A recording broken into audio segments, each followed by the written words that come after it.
Eropa di tahun 2020 dan 2021 dilanda pandemi. Di awal tahun 2022, Eropa dilanda perang energi, terutama Uni Eropa, Sekutu Amerika. Apa yang terjadi saat ini di negara-negara Eropa tersebut? Biaya hidup naik 2 kali lipat dibanding 1 dan 2 tahun yang lalu. Dan negaranya merugi dengan penurunan pendapatan negara. Jerman menyatakan bahwa negaranya rugi 3% dari GDP nasional karena melakukan sanksi ekonomi kepada Rusia. Demikian juga Perancis dan Inggris. Kerugian 3% Jerman itu senilai 150 billion dolar, hampir sama dengan APBN Indonesia untuk menghidupi rakyat Indonesia yang sejumlah 280 juta manusia itu. Agaknya Eropa sedang tidak baik-baik saja ekonominya. Apa-apa mahal di Eropa. Bahkan turis yang biasanya datang ke negara Eropa, di mana kita tahu Perancis adalah negara terbanyak di dunia yang didatangi turis, hingga 80 juta orang setahunnya, mengalami penurunan drastis 2 tahun terakhir karena semuanya mahal. Demikian juga Inggris, Swiss, Austria, Jerman merasakan dampak negatif dari berkurangnya turis dan berkurangnya pendapatan negara. Yang jadi pertanyaan selanjutnya, masih kuatkah dunia untuk menanggung satu perang lagi selain perang di Ukraina? Kita tahu perang memang banyak terjadi sejak perang Vietnam terakhir, namun perangnya tidak multi-state atau tidak banyak negara. Seperti Suriah dengan Amerika dan ISIS, Libya dengan Amerika, Irak dengan Amerika. Namun perang di Ukraina, di belakang Ukraina ada negara NATO, ada Amerika, ada Biden yang membuktikan dirinya hadir di belakang Ukraina dengan datang ke Kiev baru-baru ini. Dan di belakang Rusia ada Iran dan Tiongkok. Petinggi CCP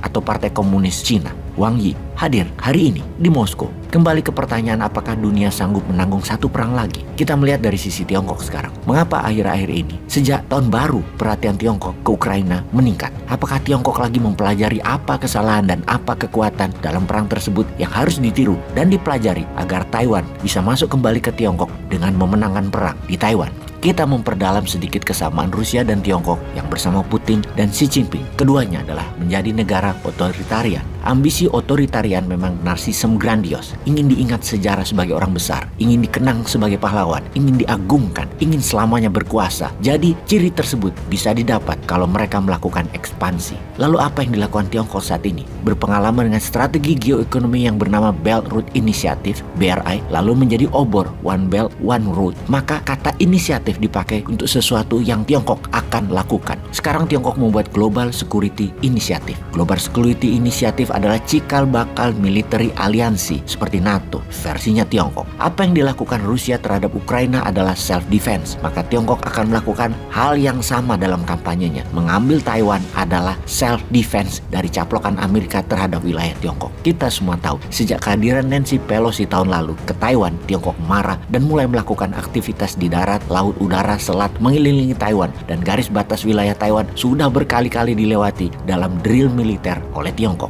Drone ribuan kali diluncurkan, rudal balistik puluhan kali diluncurkan, demikian juga pesawat jet dan kapal perang Tiongkok. Tiongkok terakhir kali melakukan hal yang sama ketika Pilpres Taiwan di tahun 1996, dan sekarang 26 tahun kemudian Tiongkok kembali serius melakukan drill militer lebih besar dari yang pernah ada. Selain latihan, ada 3 ancaman yang secara resmi Tiongkok lakukan terhadap Taiwan yang kalau satu saja dilanggar, Tiongkok menyerbu Taiwan. Pertama, negara mana saja yang berani membangun pangkalan militernya di wilayah Taiwan, Tiongkok pasti akan serbu Taiwan. Kedua, kalau Taiwan membangun listrik tenaga nuklir dan membangun reaktor juga pengayaan nuklir sehingga bisa memiliki peluru kendali berkepala nuklir, sebelum itu terjadi, Tiongkok serbu Taiwan. Dan yang ketiga, yang terakhir, kalau Taiwan menyatakan kemerdekaannya, juga langkah-langkah politik menunda unifikasi Taiwan Tiongkok, maka Tiongkok akan serbu Taiwan. Perkataan ini diulang berkali-kali oleh Kementerian Luar Negeri Tiongkok. Petinggi CCP, Wang Yi dan Xi Jinping mengatakan ini berkali-kali. Tiongkok sangat posesif dan agresif sehubungan dengan Taiwan ini dengan mengatakan Taiwan bukan negara. Taiwan adalah bagian dari Tiongkok. Taiwan adalah provinsinya Tiongkok. Kita menganalisa sekarang perbedaan Rusia dan Tiongkok. Dari sisi militer, tentara Rusia banyak masuk di kombatan dalam perang dalam 20 tahun terakhir di dalam aneksasi Crimea misalnya, Georgia, Suriah, dan terakhir Ukraina. Sementara Tiongkok terakhir kali masuk kombatan atau berperang tentaranya adalah di tahun 1979